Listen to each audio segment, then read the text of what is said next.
আসসালামু আলাইকুম guys, Ashraf blog চ্যানেলের সবাইকে স্বাগত। দূরে এবং কাছে দেশ এবং প্রবাস থেকে যে যেখান থেকে আমার এই ভিডিওটি দেখতেছেন সবাইকে আশরাফ ব্লগ চ্যানেলের পক্ষ হইতে আন্তরিক শুভেচ্ছা অভিনন্দন।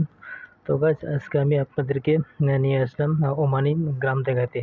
তো আজকে আমি আপনাদেরকে ওমানিদের গ্রাম কীরকম দেখতে আপনাদেরকে এই ভিডিওতে দেখাবো। আপনারা ভিডিওটি মনোযোগ সহকারে কোনো প্রকার স্কিপ না করে টানাটানি না করে, ঠিক আছে? তো ভিডিওটি সম্পূর্ণ দেখার অনুরোধ রইল। তো ছোট্ট একটা ভিডিও, সবাইকে অনুরোধ করছি একটি লাইক দিয়ে তারপর ভিডিওটি দেখা আরম্ভ করবেন। তো বন্ধুরা দেখুন, ভিডিওটি আমি ধারণ করেছি চলন্ত গাড়িতে বসে। তো ভিডিওটি হয়তো একটু দেখতে আপনাদের ডিস্টার্ব হতে পারে, তবে সবাই একটু ক্ষমা দৃষ্টিতে দেখবেন। তো বন্ধুগণ, আপনারা দেখতে থাকুন ওমানিদের বাড়ি করে কেমন।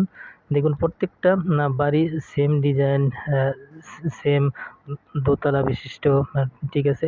প্রত্যেকটা বাড়ির সামনে আপনারা দেখতে পাবেন গাড়ি পার্কিং করে রাখা আছে। তো দেখেন কত সুন্দর সুন্দর বাড়ি, ছোট ছোট বাড়ি, তাদের সেম প্রত্যেকটা বাড়ি একই ডিজাইনের হয়ে থাকে এবং প্রত্যেকটা বাড়ির সামনে খেজুর গাছ দেখতে পারবেন। তো বন্ধুরা, আশা করি ভিডিওটি আপনাদের ভালো লাগবে। তো ভিডিওটি যদি ভালো লাগে তাহলে অবশ্যই আমার চ্যানেলটিকে সাবস্ক্রাইব করবেন এবং পাশে থাকা বেল আইকনটি ক্লিক করে দিবেন, যাতে পরবর্তীতে এমন ধরনের নিত্য নতুন ভিডিও আপলোড করার সাথে সাথে আপনাদের কাছে নোটিফিকেশন চলে যায়।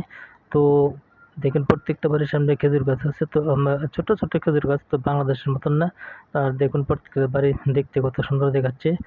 প্রত্যেকটা বাড়ি সেম ডিজাইন, সেম কালার, সব কিছু। তো বাড়ির সামনে, প্রত্যেকটা বাড়ির সামনে আবার গাড়ি পার্কিং করে রাখা আছে। সুন্দর সুন্দর ডিজাইনের বাড়ি, ঠিক আছে? তো এর সাথে উপরের বাড়ি আর হয় না। তো এরকমই দোতলা বিশিষ্ট সব বাড়ি, ঠিক আছে? তো তিনতলা চারতলা এরকম বাড়ি কমই দেখা যায়। তবে ওমানিদের বাড়িঘরগুলো দেখতে ঠিক এরকমই সব জায়গাতে, ঠিক আছে? তো বন্ধুরা, ভিডিওটি যদি আপনাদের পছন্দ হয় তাহলে অবশ্যই আমার চ্যানেলটিকে সাবস্ক্রাইব করবেন এবং একটি লাইক শেয়ার কমেন্ট করতে ভুলবেন না।